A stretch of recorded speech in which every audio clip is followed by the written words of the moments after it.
नमस्कार, मैं रीमा प्रसाद। महाराष्ट्र की सियासत में ठाकरे बंधु तकरीबन 20 साल बाद एक साथ आ चुके हैं। महागठबंधन के जरिए सीट शेयरिंग पे बात नहीं बनी है, लेकिन राज ठाकरे का दावा है कि ये बड़ा मुद्दा नहीं है, ये मसला नहीं है। वैसे मराठी अस्मिता को लेकर हर बार महाराष्ट्र की राजनीति में दखल रखने वाले या महाराष्ट्र की राजनीति पर अपनी पकड़ बनाने वाले ये ठाकरे बंधु क्या बीएमसी चुनाव में कुछ कमाल कर पाएंगे, महायुति की परेशानी बढ़ा पाएंगे? टू द पॉइंट समझाने की कोशिश करती हूँ कि क्या कुछ होने जा रहा है। वैसे दिलचस्प पहलू यह है कि महायुति में यानी बीजेपी, अजीत पवार की पार्टी और एकनाथ शिंदे की शिवसेना में सब कुछ ठीक नहीं चल रहा है। सीट शेयरिंग को लेकर उधर जिस तरीके से बिखराव देखने को मिल रहा है, जो तल्खियां सामने आई है बयानों के जरिए, वो अब सतह पर है। 100 सीटों का दावा एकनाथ शिंदे कर रहे हैं। 50 से ज्यादा सीटें चाहिए किसको? अजीत पवार को। उधर बीजेपी ने कह दिया है कि नवाब मलिक के अलावा किसी और चेहरे को आगे करिए तो हम शायद आप पर ज्यादा भरोसा करें। परेशानियां इधर बहुत ज्यादा है। अब इस बीच नया खेल रच दिया है ठाकरे बंधु ने, यानी उद्धव ठाकरे और राज ठाकरे ने।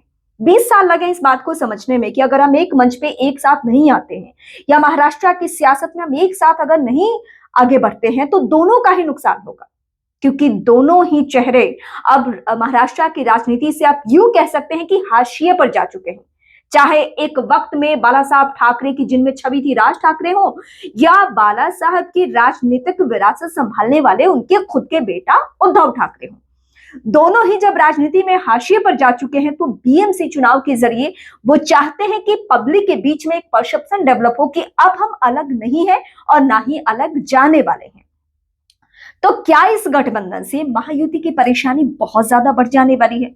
वैसे पूरे देश में बीएमसी या नगर निकाय चुनाव, पंचायत चुनाव अलग ढंग से लड़ा जाता हो, लेकिन महाराष्ट्र के लिए बहुत मायने रखता है। खासकर मुंबई के लिए बीएमसी चुनाव बहुत मायने रखा जाता है। और राज ठाकरे तो ये भी दोहरा रहे हैं कि बीजेपी की स्ट्रैटेजी का हिस्सा है कि महाराष्ट्र से मुंबई को अलग कर दिया जाए। इस तरीके से बयानबाजी, और उन्होंने ये भी कह दिया बटेंगे तो कटेंगे वाला फॉर्मूला उन्होंने ला दिया कि अगर हम बटेंगे, अगर बिखरेंगे तो बिखर ही जाएंगे, और इसीलिए हमारा एक साथ होना है, यानी उद्धव ठाकरे के साथ एक साथ होना बहुत जरूरी है।